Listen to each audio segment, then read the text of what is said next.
Alright, let's do some vlogging here. We're going to get the, what do you call it? The gym bag, because we're going to hit the JY.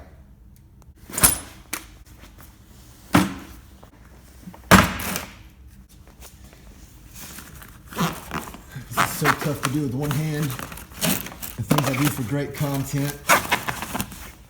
We're taking the Mom-mobile because it's code out.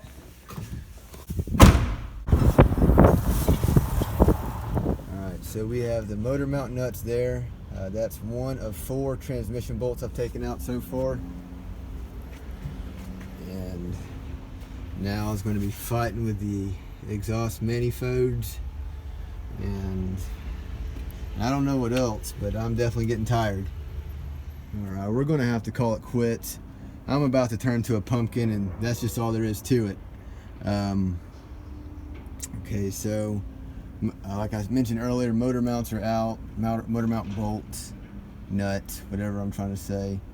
The transmission bolts are out, and I was able to get that collector off of the driver's side. Passenger side is fighting me hard. Let's see if we can get a looky-loo. Hit the one that's messing with me. Yeah, you can see the collector, the one to your right. That nut is still there, and I've been up for a long time, so I'm going to call it a night, and I'll come back mañana. All right, we got the cherry picker sitting on ready, and I was rewatching some of the footy from the vlog. Whenever I was showing y'all the collector that was being the problem child, I thought I saw a transmission bolt, and sure enough, we only got 5 here, so there should be 6 for the bell housing. So I'll find that last bolt, unbolt it. Hang on, let me turn this thing around.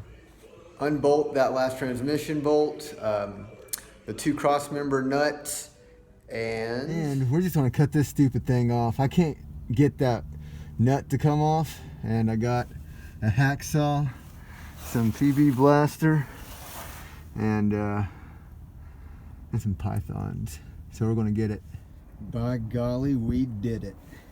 I wanted to film more at the alright, I was saying I wanted to film more at the JY, but it was so cold and my phone is so old that it just couldn't handle it, and the phone died. I wanted to film the engine coming out and all that other cool stuff, but here we are.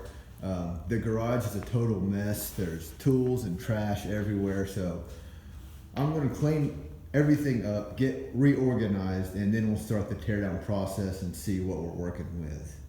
We got the mess slightly more organized, and I'm going to go ahead and take my little Harbor Freight shop vac to the engine and try to knock off some of the dirt as well. Okay, so we got a little bit of dirt off the engine. I'm going to pop the intake off and hope for roller lifters. Good news, it is a roller. I think the valley looks pretty good. They got some nasty coolant in those water jackets, but I don't know. Maybe I'll go and pull a head off and just see what the cylinders look like. Alright, this is nothing new to y'all. This bolt here and this one here are in super duper tight. So I've never reused the water pump ever, so I'll have no issues with just cutting the head off with a cutoff wheel, and if I hit the water pump I don't care. And then we just have a long stud and we'll see what condition our condition is in. So the water pump came off. I had to take this hammer and just hit the snout pretty hard on opposite ends, and finally it worked itself loose. These studs have rusted themselves, you know, into the timing cover. Oh man. This has happened, I know this happened to Richard before on one of his cars, I think the Homely G. And I'm sure this happened to plenty of y'all. What I'm thinking of doing is taking a slide hammer and like hooking it right here and seeing if I can just pull and kind of shock it loose. Of course, I'm letting one of my friends borrow my slide hammer right now, so I'll get around to it whenever. There's really not too much of a rush, so whenever it happens. All right, y'all. we have some residual crosshatch left in every cylinder where the piston's down. I don't want to rotate this engine anymore because there's some crud that fell in the bores. But this is looking like a really good foundation for a build. So it looks like whoever had this engine, this car, took care of this thing all the way to the JY. I want to do an oil pressure test, and then we'll take the crank out, and then we'll really know what we got going on. And also, like, here's the heads. The heads, I don't know how much y'all can see, but nothing looks too nasty. The intake, the bottom of it, the valve covers look pretty good. So we'll slap this thing back together and hurry up and wait on the rest of this. All right, here is the bore. I know y'all want to see this. Let me get all angly with the camera. They're all this way. So this thing's not been rebuilt, just taken care of, which is awesome. If y'all could let me know if these pistons look cast to you. I assume that they are, but I really can't tell by looking. But if y'all could let me know, that'd be awesome. All right, I just put fresh oil in it. I got my trusty old mechanical oil pressure gauge. I'll spin this thing up and try to show you what it makes.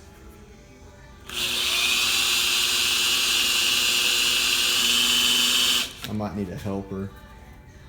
Yeah, that didn't work. I'll get a helper and I'll show you how much oil pressure it makes. All right, so I've done the same test on the white car. I had an oil issue a few months ago, and with new oil, I spun it up with a drill, and with this same gauge, the highest it would get up to is about 50. This one's doing a little bit better. We'll go and spin it up and see what we got.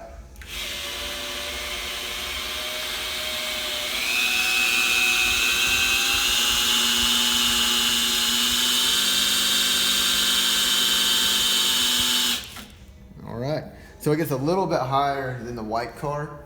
So the plan is eventually I'll tear this thing down. I want to plastic gauge the bearings to see what they're at right now. And that's probably going to be my kind of benchmark. So we'll get to that eventually. All right, so the good news is I was able to separate the timing cover. Like I mentioned earlier, I used a slide hammer with this little hook, and I just put it on each side and worked it loose. The bad news is I was trying to be lazy, and before that I have a 5/16 bolt and I just threaded it in, and y'all already know how this ends. I gave it one pull and it pulled all the threads out, which kind of hurts my feelings because timing covers aren't exactly something you want to break. But I'm not going to helicoil it or anything. I'm just going to go to the JY eventually and try to get another one. But it is separated, which is good. Man, look at all that buildup. Pretty grody, man. There's no rush though. I'll knock off what I can and then PB blaster or whatever. And we got some pretty variable valve timing here. Wait a second. You can see the cam sprocket are wiggling. Okay, I'll come back to these broken off studs in a little bit. In the meantime, I went ahead and plastic gauged the mains. I'll write down the figures in a little bit. They kind of tapered off and got worse and worse the further back. This one, the front one was 0015, which I thought was pretty good. I don't have my Haynes manual out to see what the spec is, but I'm just doing this so I can have a before and after. So whenever I get the new crank or get this one polished, I'll kind of know what to expect. And we'll address these broken off studs next. All right, now hang on. Before we get to those broken off studs, I checked the mains, and it showed up better. The camera's not focusing, but they were all consistent. This one was 0015, the rest of them were 002. But man, so the clearance I think is pretty decent, and that's just gee whiz knowledge for me and you. But yeah, the bearings are pretty pretty toast. We got a pretty good scratch there too. But all right, now we'll get to those studs. All right, we have made some progress. I went ahead and picked up a propane torch from Lowe's. I should have got one a long time ago. And I've been using those two, the Seafoam and the WD. And I got this one out as soon as it broke loose. I mean, you could just take it out with your fingers after that. But this one here is still fighting with me. I'm gonna quit while I'm ahead, let it soak all night, and then I'll get around to it whenever I get around to it. I said I was gonna walk away and do it tomorrow, but I kept at it. Usually that doesn't serve me very well, but this time we got it.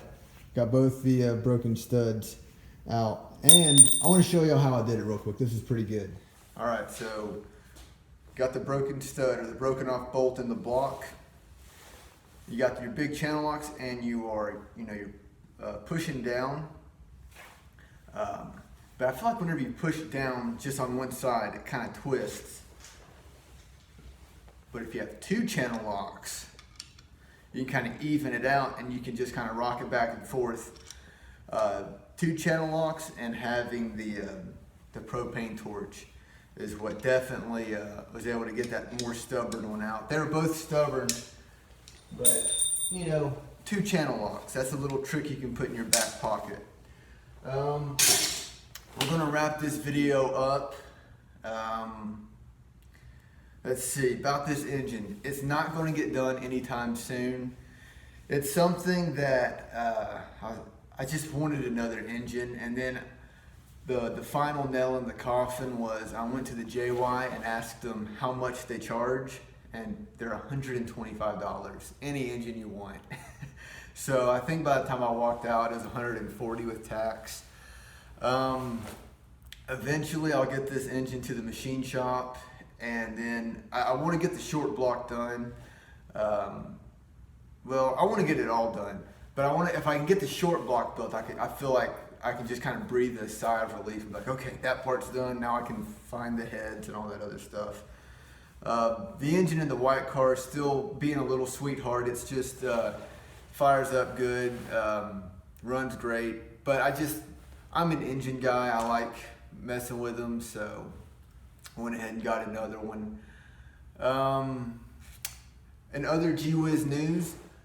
The 21st of February, so just a few days ago, 5 days ago, me and the white car had our 6-year anniversary.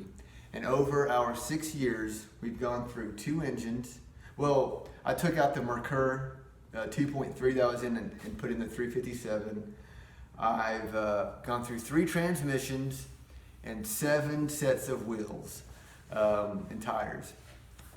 So we've been through some, and a car crash. So we've been through it, and waiting, looking forward to another 6 years. There's some other things I wanted to include in the outro. Richard's coming out with a video or 2 real soon. Brian is still waiting on weather to cooperate for his project and everything. So thanks for watching. We'll see you next time.